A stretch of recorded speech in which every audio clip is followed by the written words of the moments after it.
नै दिनैहाय आलु गायनो नागिरदों जोंना आलु गायो बेयो सामब्राम गुफुरा सामब्रामा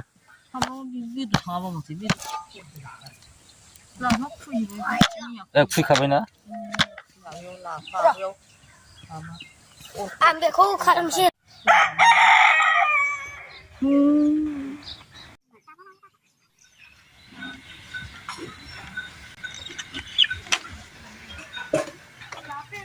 आलु गायनायाव साहा लानानै थांसै नै आङो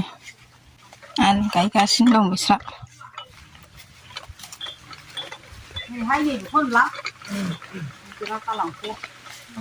जा गोथाव साहा फुदुंनानै लाबोबाय आङो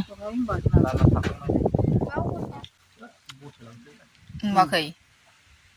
ग्रोब ग्रोब माबाबानो जायो बायो बाबाथाय बिदिनो दा मोनसे होलांब्रा थै साइज जानांगौ आलु गायनायाबो जानला मोनला फबलाबायनायजों जाया गुवारै होलांसैब्रा मिलाय होलांसै गारनानै दोनखायो नों खयबार बिदि लायै बेरायनांगौ गामलाखौ बुथ्रोदबानो जायो एसे गोजान मानो एफा खाथि जागायनायाबो नै बेदर थांनांगौ ना थालिर बिफांखौ जि साइज नुयो बे थालिर फस्लाखौ जानांगौमोन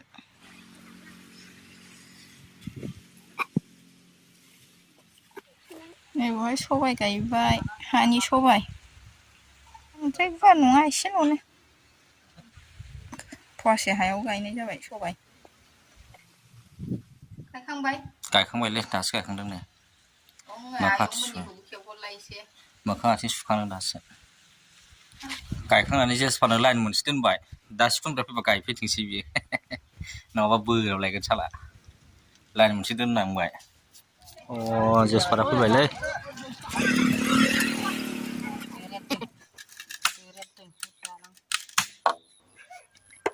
दा पिकनिक जानोसै ओंखायनो दानदों मैगङाव बेरा होनो नेट खोंनो खुन्थिया दानदों होनगोन आलु गायनायाव मैगं गायनायाव नेट सोंथेनो दानदों औवा ओमफ्राय आंहा सामब्राम गुफुर जिरदों नै गायनो प्रेसार गोनांफ्रा गरफा जानांगौनो गोथाङैनो आंथि एफा गिदिरखौ दाननानै लाबोआ आयु अज' होनखाबाय गोलाव बिजौ गैया ससेल' ओंखायनो फोजोबसिगोनलै दिनैहाय खामानि पलटी आने वाला है तो पिकनिक खाने के मौसम नहीं है न्यू ईयर में खाता है ना पिकनिक चाउमिन लाबो खामा हे 20 20नि चाउमिन नों मा मावदों 20नि चाउमिन जानो आं नोंसिनो बाथोन देना होदों सामब्राम औ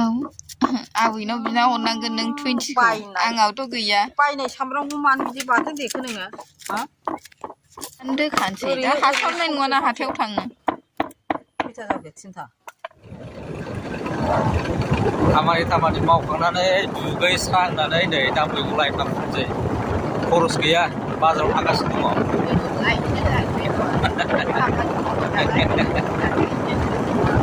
दा खरसा लायनो थांगासिनो दं बाजारावहाय लामा बानायगासिनो दङ बानायनो नागिरदोंमोन नै हा खोदों एसे बरिया जायगायाव सफैबाय नै ब्रिज दंलायलायबावोसो साहा बागानलै साहा बागान सारि साहा बागान बाजाराव फैना मोनागुलायबायलै नै खोमसि जाजोब्बाय न'आव थांफिनगासिनो दङ न'आव खोमसि जाबाय ओंखाम जानोसैलै नै मोनाबाय ओंखाम जानोसै साम' लादाय एवनाय दाउ बयलार एवनाय